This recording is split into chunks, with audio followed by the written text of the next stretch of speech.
ಎಲ್ಲರಿಗೂ ನಮಸ್ಕಾರ. Welcome back to my YouTube channel. ನಾನು ಸೌಮ್ಯ ಶ್ರೀಜೇಶ್. ಸೊ ಇವತ್ತಿನ ವಿಶೇಷತೆ ಏನಂತ ಹೇಳಿದ್ರೆ ನಿಮಗೊಂದು ಟಿಪ್ಸ್ನ ಕೊಡ್ತಾ ಇದ್ದೀನಿ. ಸೊ ಯಾವ ರೀತಿ ಮಣ್ಣಿನ ಪಾತ್ರೆಯನ್ನು ನಾವು ಸೀಸನಿಂಗ್ ಮಾಡ್ಕೊಳ್ಳೋದು ಅಂತ ಹೇಳಿ. ಸೊ ನೋಡ್ತಾ ಇದ್ರಲ್ಲ, ಇದು ಹೊಸ ಪಾತ್ರೆ. ಸೊ ಇದು ಬನ್ನಿ ನಾವು ಸ್ಟವ್ ಅಲ್ಲಿ ನಾನ್ ಸ್ಟಿಕ್ ಆಗಿ ಈ ಮಣ್ಣಿನ ಪಾತ್ರೆ ಯಾವ ರೀತಿ ಬಳಸ್ಕೊಳ್ಳೋದು ಅಂತೇಳಿ ನೋಡೋಣ. ಇದನ್ನ ಸೀಸನಿಂಗ್ ಮಾಡಿದ್ರೆ ಒಂದೊಂದು ಸ್ಟೆಪ್ ಆಗಿ ನೀವು ಮಾಡ್ಕೋಬೇಕು, ಬಹಳ ಈಸಿಯಾಗಿ ಮಾಡ್ಕೋಬಹುದು. ಸೊ ಹಾಗಿದ್ರೆ ಯಾಕೆ ತಡ, ನನ್ನ ವಿಡಿಯೋನ ಫುಲ್ ಆಗಿ ನೀವು ನೋಡಿ. ನಿಮ್ಗೆ ಇಷ್ಟ ಆಯ್ತು ಅಂತ ಹೇಳಿದ್ರೆ ದಯವಿಟ್ಟು ಸಬ್ಸ್ಕ್ರೈಬ್ ಮಾಡ್ಕೊಳ್ಳಿ, ನಿಮ್ಮ ಫ್ರೆಂಡ್ಸ್ ಆ್ಯಂಡ್ ಫ್ಯಾಮಿಲಿಗೆ ಶೇರ್ ಮಾಡಿ. ಬನ್ನಿ. ಇವಾಗ ನೀವು ನೋಡ್ತಾ ಇದ್ದೀರಲ್ಲ, ನಾನಿಲ್ಲಿ ದೋಸೆ ಮಾಡ್ತಾ ಇದ್ದೀನಿ. ಸೊ ಇದನ್ನು ಮಣ್ಣಿನ ಪಾತ್ರದಲ್ಲಿ ಯಾವ ರೀತಿ ನೀವು ದೋಸೆ ನೋಡ್ತಾ ಇದ್ದೀರ ನೋಡಿ, ಈ ರೀತಿ ಆಗುತ್ತೆ. ನಾನ್ ಸ್ಟಿಕ್ ಥರನೇ ಯೂಸ್ ಮಾಡ್ಕೋಬೋದು. ನಾನಿಲ್ಲಿ ಸ್ವಲ್ಪ ಹೊಸ ಪಾತ್ರೆಗಳನ್ನೆಲ್ಲ ಕೊಂಡ್ಕೊಂಡಿದ್ದೀನಿ. ಸೊ ಅದನ್ನು ನಾವು ಒಂದು ಬಕೆಟ್ ನೀರಲ್ಲಿ ಹಿಂಗೆ ಮುಳುಗಿಸಿಡಬೇಕು. ಸೊ ಎಲ್ಲನೂ ಇದೇ ರೀತಿಯೇ ಒಂದು 2-3 ಅವರ್ಸ್ ಆದ್ರೂ ಈ ರೀತಿ ನೀರಲ್ಲಿ ಫುಲ್ಲಾಗಿ ನೆನೆಸಿಡಬೇಕು. ಸೊ ನೋಡಿ, ಒಂದು ದೊಡ್ಡ ಬಕೆಟ್ ತೊಗೊಂಡಿದ್ದೀನಿ. ಸೊ ಅದರಲ್ಲಿ ಫುಲ್ ನೀರು ಮಾಡಿ ಈಗ 2-3 ಅವರ್ಸ್ ನೆನೆಸಿಟ್ಟಿದ್ದೀನಿ. ಸೊ ಅದಾದಮೇಲೆ ಅದನ್ನು ಆ ಪಾತ್ರದಿಂದ ತೆಗೀರಿ. 2-3 ಅವರ್ಸ್ ಆದಮೇಲೆ ತೆಗೀರಿ. ಅದರಲ್ಲಿ ಸಣ್ಣ ಸಣ್ಣ ರಂಧ್ರಗಳಿರುತ್ತಲ್ವ, ಸೊ ನೀರನ್ನೆಲ್ಲ ಎಳ್ಕೊಳ್ಳುತ್ತೆ. ಅದಾದಮೇಲೆ ಅದನ್ನು ತೊಳಿಲಿಕ್ಕೋಸ್ಕರ ಇಲ್ಲಿ ನಾನು ಗೋಧಿ ಹಿಟ್ಟನ್ನು ಬಳಸಿ ತೊಳಿತಾ ಇದ್ದೀನಿ. ನಿಮ್ಮ ಹತ್ರ ಕಡಲೆ ಹಿಟ್ಟು ಅದನ್ನು ಬಳಸ್ಕೊಬೋದು. ಇಲ್ಲಾಂತಂದರೆ ಬೂದಿ ಇರುತ್ತಲ್ವ, ನಾವು ಒಲೆ ಹಚ್ಚಿಸಿದ್ರೆ ಬೂದಿ ಇರುತ್ತಲ್ಲ, ಅದನ್ನು ಕೂಡ ಯೂಸ್ ಮಾಡ್ಕೊಂಡು ತೊಳ್ಕೊಬೋದು. ಸೋಪ್ ಆಯಿಲ್ ಯಾವ ಥರ ಯಾವುದನ್ನು ಯೂಸ್ ಮಾಡಬೇಡಿ ಸ್ಟಾರ್ಟಿಂಗಲ್ಲಿ. ಸೊ ಸ್ಟೀಲ್ ಸ್ಕ್ರಬ್ಬನ್ನು ಯೂಸ್ ಮಾಡಬೇಡಿ. ಈ ಥರ ಸ್ಕ್ರಬ್ಬನ್ನೇ ಯೂಸ್ ಮಾಡಿಕೊಂಡು ಇದನ್ನು ಇವಾಗ ನೀಟಾಗಿ ತೊಳ್ಕೊಳ್ಳಿ. ನಾನಿಲ್ಲಿ ಗೋಧಿ ಹಿಟ್ಟನ್ನು ಬಳಸ್ಕೊಂಡು ಮಾಡ್ತಾಯಿದ್ದೀನಿ, ನನ್ನ ಹತ್ರ ಕಡಲೆ ಹಿಟ್ಟು ಇರಲಿಲ್ಲ. ಸೊ ಆ ಕಾರಣದಿಂದ ನೋಡಿ, ಇವಾಗ ಪಾತ್ರನೆಲ್ಲ ತೊಳೆದು ತೆಗೆದುಕೊಂಡಿದ್ದೀನಿ. ಅದಕ್ಕೆ ನಾವು ಎಲ್ಲದಕ್ಕೂ ಗಂಜಿ ನೀರನ್ನು ಒಯ್ದಿಡಬೇಕು. ಅನ್ನ ಮಾಡಿರೋ ಗಂಜಿ ನೀರು ಇದೆಯಲ್ಲ, ಅದನ್ನು ಎಲ್ಲ ಪಾತ್ರಕ್ಕೆ ಈ ರೀತಿ ಒಯ್ದಿಟ್ಕೊಬೇಕು. ಒಂದು ದಿನ ಫುಲ್ಲಾಗಿ ಈ ರೀತಿ ಇಡಬೇಕಾಗತ್ತೆ. ಒಂದು ದಿನ ಫುಲ್ಲು. ಇವಾಗ ಬೆಳಗ್ಗೆ ಒಯ್ದರೆ ನೆಕ್ಸ್ಟ್ ಡೇ ಬೆಳಗ್ಗೆ ನಾವು ಇದನ್ನು ತೆಗೆದು ಚೆಲ್ಲಬೇಕು. ಸೊ ಈ ರೀತಿ ಎಲ್ಲ ಪಾತ್ರೆಗೆ ಒಯ್ದಿಟ್ಟು ಅದನ್ನು ನೆಕ್ಸ್ಟ್ ಡೇ ನಾನೇನು ಮಾಡ್ತಾಯಿದ್ದೀನಿ, ತೆಗೆದು ಚೆಲ್ಲಿ ಅದೇ ಥರ ಪುನಃ ಗೋಧಿ ಹಿಟ್ಟನ್ನೇ ಹಾಕ್ಕೊಂಡು ನಾನಿನ್ನು ಸ್ಕ್ರಬ್ ಮಾಡ್ಕೊಳ್ತಾ ಇದ್ದೀನಿ. ಸೊ ಕಡಲೆ ಹಿಟ್ಟು ಆದರೆ ತುಂಬ ಚೆನ್ನಾಗಿ ಬರುತ್ತೆ. ನನ್ನ ಹತ್ರ ಇರಲಿಲ್ಲ, ಸೊ ಅದಕ್ಕೆ ನಾನು ಗೋಧಿ ಹಿಟ್ಟನ್ನು ಬಳಸ್ಕೊಳ್ತಾ ಇದ್ದೀನಿ. ಸೊ ಈ ರೀತಿ ಎಲ್ಲನೂ ಪುನಃ ವಾಶ್ ಮಾಡಿಕೊಂಡು ಒಂದು ಡ್ರೈ ಆಗಿರೋ ಕ್ಲಾತನ್ನು ತಗೊಂಡು ಈ ಥರ ಇದನ್ನು ಎಲ್ಲ ನೀರನ್ನು ಒರೆಸಿ ತೆಗೀರಿ. ಒಂಚೂರು ಸಹ ನೀರು ಇರಬಾರ್ದು. ಆ ರೀತಿ ಇದನ್ನು ಎಲ್ಲನೂ ನೀಟಾಗಿ ವೈಪ್ ಮಾಡ್ಕೊಳ್ಳಿ. ನೋಡ್ತಾ ಇದ್ರಲ್ಲ, ಈ ರೀತಿ ವೈಪ್ ಆಗಬೇಕು. ಸೊ ಎಲ್ಲ ಒಂಚೂರು ಸಹ ನೀರಿರಬಾರ್ದು. ಆ ರೀತಿ ನೀವು ನೀಟಾಗಿ ಎಲ್ಲನೂ ಒರೆಸಿ ತಗೊಳ್ಳಿ. ಅದಾದಮೇಲೆ ಎಲ್ಲ ಪಾತ್ರಕ್ಕೂ ನಾನು ಸ್ವಲ್ಪ ಕೋಕೋನಟ್ ಆಯಿಲ್ನ ಹಾಕ್ತಾಯಿದ್ದೀನಿ. ಸ್ವಲ್ಪ ಜಾಸ್ತಿನೇ ಹಾಕ್ಕೊಳ್ಳಿ. ಪಾತ್ರದ ಎಲ್ಲ ಕಡೆನೂ ಅಪ್ಲೈ ಆಗಬೇಕು. ನೋಡಿ, ಈ ರೀತಿ ಒಂದು ಪಾತ್ರದಲ್ಲಿ ಫುಲ್ ಹಾಕ್ಕೊಂಡು ಕೋಕೋನಟ್ ಆಯಿಲನ್ನೇ ಬಳಸಿ, ತುಂಬ ಒಳ್ಳೆಯದು. ಈ ರೀತಿಯೇ ಹಾಕ್ಕೊಂಡು ಫುಲ್ಲಾಗಿ ಅಪ್ಲೈ ಮಾಡಿ. ಈ ರೀತಿಯೇ ನೀವು ಎಲ್ಲ ಪಾತ್ರಕ್ಕೂ ಕೂಡ ಸ್ವಲ್ಪ ಜಾಸ್ತಿನೇ ಎಣ್ಣೆ ಹಾಕ್ಕೊಂಡು ಫುಲ್ಲಾಗಿ ಅಪ್ಲೈ ಮಾಡ್ಕೊಳ್ಳಿ. ಸ್ಟಾರ್ಟಿಂಗ್ ನೀವು ಈ ಥರ ಮಾಡಬೇಕಾದ್ರೆ ಸ್ವಲ್ಪ ಜಾಸ್ತಿ ಎಣ್ಣೆ ಹಾಕ್ಕೊಂಡ್ರೆ ಪಾತ್ರೆ ಬಿರುಕು ಬಿಡಲ್ಲ, ತುಂಬ ಬಾಳಿಕೆ ಕೂಡ ಬರುತ್ತೆ. ಸೊ ಈ ರೀತಿಯೇ ಎಲ್ಲದಕ್ಕೂ ಅಪ್ಲೈ ಮಾಡಿಕೊಂಡು ಇದನ್ನು ಇವಾಗ ನಾನು ಬಿಸಿಲಿಗೆ ಇಡ್ತಾ ಇದ್ದೀನಿ. ಸೊ ಬಿಸಿಲಿಗೆ ನೀವು ಒಂದು 2 ಅವರ್ಸ್ ಆದರೆ ಇಡಬೇಕಾಗತ್ತೆ. ಇಲ್ಲಿ ತುಂಬ ಬಿಸಿಲಿರುತ್ತೆ, ಸೊ ಬೇಗ ಆಗೋಗುತ್ತೆ. ಒಂದೊಂದು ಕಡೆ ಒಂದೊಂದು ಥರ ಇರುತ್ತೆ. ಸೊ ಎಲ್ಲ ಡ್ರೈ ಆಗಿದೆ ಇವಾಗ. ಸೊ ನಾನು ಡ್ರೈ ಆದಮೇಲೆ ತೊಗೊಂಡು ಬಂದಿದ್ದೀನಿ. ಅದನ್ನೆಲ್ಲನೂ ನೀವು ಒಲೆ ಮೇಲೆ ಇಟ್ಟಿದ್ದೀನಿ ಈಗ. ಸೊ ಒಲೆ ಮೇಲೆ ಇಟ್ಕೊಂಡು ಇದನ್ನೆಲ್ಲ ಹೈ ಫ್ಲೇಮ್ ಇಡಬಾರ್ದು ಸ್ಟಾರ್ಟಿಂಗಲ್ಲೇ. ಸ್ವಲ್ಪ ಲೋ ಟು ಮೀಡಿಯಮ್ ಫ್ಲೇಮಲ್ಲಿ ಇಟ್ಕೊಳ್ಳಿ. ನಿಧಾನಕ್ಕೆ ಇದು ಬಿಸಿ ಆಗಬೇಕು. ಸೊ ನಿಧಾನಕ್ಕೆ ಬಿಸಿ ಆದಮೇಲೆ ಅದಕ್ಕೆ ಸ್ವಲ್ಪ ಕೋಕೋನಟ್ ಆಯಿಲ್ನ ಯೂಸ್ ಮಾಡ್ತಿದ್ದೀನಿ. ಸ್ವಲ್ಪ ಸ್ಟಾರ್ಟಿಂಗ್ ನಾವು ಏನೇ ಫುಡ್ ಮಾಡೋದಾದರೂ ಮಣ್ಣಿನ ಪಾತ್ರೆಯಲ್ಲಿ ಸ್ವಲ್ಪ ಎಣ್ಣೆ ಜಾಸ್ತಿ ಬಳಸ್ಕೊಬೇಕು ಸ್ಟಾರ್ಟಿಂಗು. ಅದಾದಮೇಲೆ ಅದು ಸರಿ ಹೋಗುತ್ತೆ. ಸೊ ಇವಾಗ ಸ್ವಲ್ಪ ಎಣ್ಣೆ ಹಾಕ್ಕೊಂಡಿದ್ದೀನಿ. ಇದು ಸೀಸನಿಂಗ್ ಮಾಡ್ತಾ ಇರೋದು. ಸೊ ಇವಾಗ ಕುಕ್ ಮಾಡೋಕ್ಕಲ್ಲ.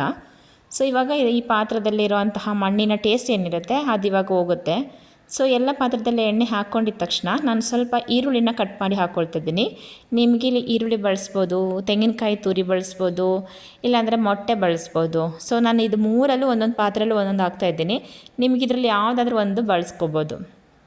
ಸೊ ತೆಂಗಿನಕಾಯಿ ಆದರೆ ತೆಂಗಿನಕಾಯಿ, ಮೊಟ್ಟೆ ಆದರೆ ಮೊಟ್ಟೆ, ಈರುಳ್ಳಿ ಆದರೆ ಈರುಳ್ಳಿ. ಸೊ ನಾನಿಲ್ಲ ನಿಮಗೆ ತೋರ್ಸೋಕ್ಕೋಸ್ಕರ ಎಲ್ಲದರಲ್ಲೂ ಒಂದೊಂದು ಹಾಕ್ಕೊಳ್ತಾ ಇದ್ದೀನಿ. ಸೊ ಯಾವ್ದಾದ್ರು ಒಂದು ಯೂಸ್ ಮಾಡಿಕೊಂಡ್ರೂ ಸಾಕಾಗುತ್ತೆ. ಸೊ ಎಲ್ಲದಕ್ಕೂ ನಾನು ಒಂದೊಂದು ಹಾಕ್ಕೊಂಡು ಈ ರೀತಿ ಎಣ್ಣೆಯಲ್ಲಿ ಇದನ್ನು ನೀಟಾಗಿ ಇದು ಫ್ರೈ ಆಗಬೇಕು.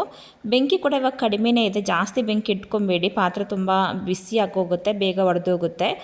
ಸ್ಟಾರ್ಟಿಂಗಲ್ಲಿ ಈ ಥರ ಸೀಸನಿಂಗ್ ಮಾಡಬೇಕಾದ್ರೆ ಬಿಸಿ ಕಡಿಮೆ ಇಟ್ಕೊಂಡೇ ಮಾಡಬೇಕು. ಆವಾಗಲೇ ಈ ಪಾತ್ರೆಯಲ್ಲಿರೋ ಮಣ್ಣಿನ ಟೇಸ್ಟ್ ಆಗಲಿ, ಪಾತ್ರೆ ಗಟ್ಟಿ ಆಗೋದಕ್ಕೆ ಹೆಲ್ಪ್ ಆಗುತ್ತೆ. ಸೊ ಈ ರೀತಿ ಎಣ್ಣೆ ಹಾಕ್ಕೊಂಡು ನೀಟಾಗಿ ಇದನ್ನ ಫ್ರೈ ಮಾಡ್ಕೊಳ್ಳಿ. ಇದು ಚೆನ್ನಾಗಿ ಫ್ರೈ ಆಗಿ ಗೋಲ್ಡ್ ಕಲರ್ ಆಗುತ್ತಲ್ಲ ನೋಡಿ ಈರುಳ್ಳಿ ಎಲ್ಲ, ಅಷ್ಟು ಗಂಟನೂ ಇದನ್ನ ಫ್ರೈ ಮಾಡ್ಕೊಳ್ಳಿ. ಇವಾಗ ಇದಾಗಿದೆ, ಅದನ್ನ ಆಫ್ ಮಾಡ್ತಾಯಿದ್ದೀನಿ. ತೆಂಗಿನಕಾಯಿ ಕೂಡ ಆಲ್ಮೋಸ್ಟ್ ಆಗಿದೆ. ಸೊ ನೋಡ್ತಾ ಇದ್ರಲ್ಲ ಇದೆಲ್ಲ ಫುಲ್ ಡ್ರೈ ಆಗಿದೆ, ಎಣ್ಣೆ ಎಲ್ಲ ಹೀರ್ಕೊಂಡಿದೆ. ಅದನ್ನೂ ಆಫ್ ಮಾಡ್ತಾಯಿದ್ದೀನಿ. ಸೊ ಅದಾದಮೇಲೆ ಈರುಳ್ಳಿ ಕೂಡ ಅಷ್ಟೇ. ಮೇಯ್ನಾಗಿ ಮಣ್ಣಿನ ಪಾತ್ರೆಯಲ್ಲಿ ನೋಡಬೇಕಾಗಿದ್ದು ಚಮಚ ನೋಡಿ, ವುಡ್ಡಿನ ಚಮಚನೇ ಯೂಸ್ ಮಾಡಬೇಕು, ಸ್ಟೀಲ್ ಚಮಚ ಯೂಸ್ ಮಾಡಬಾರ್ದು. ನೋಡ್ತಾ ಇದ್ರಲ್ಲ ಇವಾಗ ಇದೆಲ್ಲ ರೋಸ್ಟ್ ಆಗಿದೆ. ಸೊ ಇದನ್ನೆಲ್ಲ ಸ್ವಲ್ಪ ತಣ್ಣಗಾದ್ಮೇಲೆ ಇದನ್ನ ಚೆಲ್ಲಿ ತೊಳೆದು ತಂದು ಒಲೆ ಮೇಲೆ ಇಟ್ಕೊಳ್ತಾ ಇದ್ದೀನಿ. ನೋಡಿ ಇವಾಗ ಎಲ್ಲನೂ ಮೀಡಿಯಮ್ ಟು ಲೋ ಫ್ಲೇಮಿಗೆ ನಾವು ಆನ್ ಮಾಡಿಕೊಂಡು ಇದನ್ನೆಲ್ಲ ಲೈಟಾಗಿ ಬಿಸಿ ಮಾಡ್ಕೊಬೇಕು. ಬಿಸಿ ಆದಮೇಲೆ ಕರಿಬೇವಿನ ಸೊಪ್ಪು ಇರುತ್ತಲ್ವ, ಅದನ್ನು ಸ್ವಲ್ಪ ಸ್ವಲ್ಪ ಹಾಕ್ಕೊಳ್ಳಿ. ಎಲ್ಲದಕ್ಕೂ ಫ್ರೆಶ್ ಆಗಿರೋದೇ ಬೇಕು ಅಂತೇನಿಲ್ಲ, ಡ್ರೈ ಆಗಿರೋದು ಆಗುತ್ತೆ. ಸೊ ಎಲ್ಲನೂ ಡ್ರೈ ಆಗಿ ಹಾಕ್ಕೊಂಡು ಇದಕ್ಕೆ ಎಣ್ಣೆನ ಹಾಕಬೇಡಿ, ಅದೇ ಥರ ಡ್ರೈ ರೋಸ್ಟ್ನ ಮಾಡ್ಕೊಳ್ಳಿ. ಏನಕ್ಕಂದ್ರೆ ಒಳ್ಳೆ ಪರಿಮಳ ಸಿಗುತ್ತೆ ಪಾತ್ರೆಗೆ. ಈ ರೀತಿ ಡ್ರೈ ರೋಸ್ಟ್ ಮಾಡ್ಕೊಳ್ಳಿ. ನೋಡ್ತಾ ಇದ್ರಲ್ಲ, ಸುಮ್ಮನೆ ಕರಿಬೇವಿನ ಸೊಪ್ಪನ್ನ ಹಾಕ್ಕೊಂಡು ಈ ರೀತಿ ಡ್ರೈ ರೋಸ್ಟ್ ಮಾಡ್ಕೊಳ್ಳಿ. ಮಾಡ್ಕೊಂಡಿದ್ಮೇಲೆ ಎಲ್ಲನೂ ಆಫ್ ಮಾಡಿ ಅದನ್ನೆಲ್ಲನೂ ತೆಗೆದು ಚೆಲ್ಬಿಡಿ. ಅದನ್ನ ಯೂಸ್ ಮಾಡೋಕ್ಕೆ ಹೋಗ್ಬೇಡಿ, ಅದನ್ನೆಲ್ಲ ಚೆಲ್ಲಿ. ಅದಾದಮೇಲೆ ಸ್ವಲ್ಪ ಎಣ್ಣೆ ಜಾಸ್ತಿ ಇಟ್ಕೊಂಡು ಏನಾದರೂ ಹಪ್ಪಳ ಕರಿಯೋದಾಗಲಿ, ಈರುಳ್ಳಿ ಆ ಥರದ್ದು ಏನಾದರೂ ಕರೆದು ತಗೊಳ್ಳೋವಂಥ ಫುಡ್ ಇರುತ್ತಲ್ಲ, ಆ ಸೆಂಡಿಗೆ ಆ ಥರದ್ದೆಲ್ಲನ ಫ್ರೈ ಮಾಡ್ಕೊಳ್ಳಿ ಸ್ಟಾರ್ಟಿಂಗಲ್ಲಿ.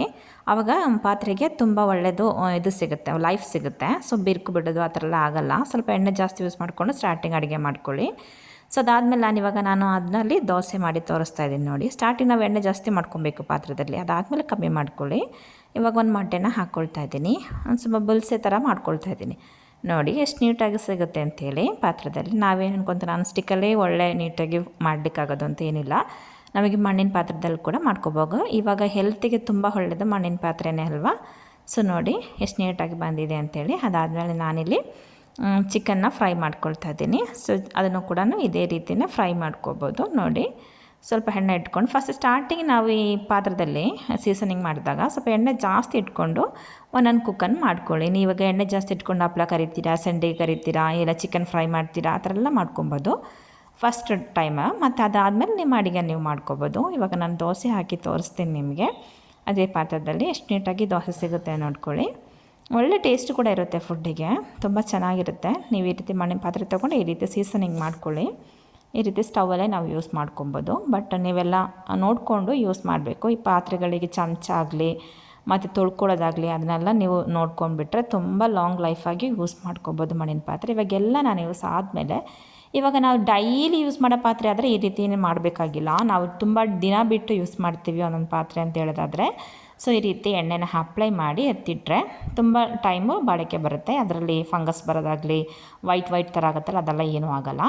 ಆಮೇಲೆ ಪಾತ್ರೆನ ಇಡಬೇಕಾದ್ರೆ ಒಂದ್ರ ಮೇಲೆ ಒಂದನ್ನ ಈ ಥರ ಇಡಬೇಡಿ, ಒಂದು ಸ್ವಲ್ಪ ಗ್ಯಾಪ್ ಬಿಟ್ಟು ಈ ಥರ ಇಟ್ಕೊಂಡ್ರೆ ಪಾತ್ರೆಗೆ ಬಿರುಕು ಬರೋದು ಏನೂ ಆಗೋದಿಲ್ಲ. ಈ ರೀತಿನ ಪಾತ್ರೆನ ಜೋಡಿಸಿಟ್ಕೊಬೋದು. ನನ್ನ ಈ ಟಿಪ್ಸ್ ನಿಮಗೆ ಇಷ್ಟ ಆಯಿತು ಅಂತ ಅಂದ್ಕೊಳ್ತೀನಿ. ಹಾಗಿದ್ದರೆ ನೀವೆಲ್ಲ ನನ್ನ ಚಾನಲ್ನ ಸಬ್ಸ್ಕ್ರೈಬ್ ಮಾಡ್ಕೊಳ್ಳಿ. ಅದರ್ ದೆನ್ ಸೌಮ್ಯ ಶ್ರೀಜೇಶ್.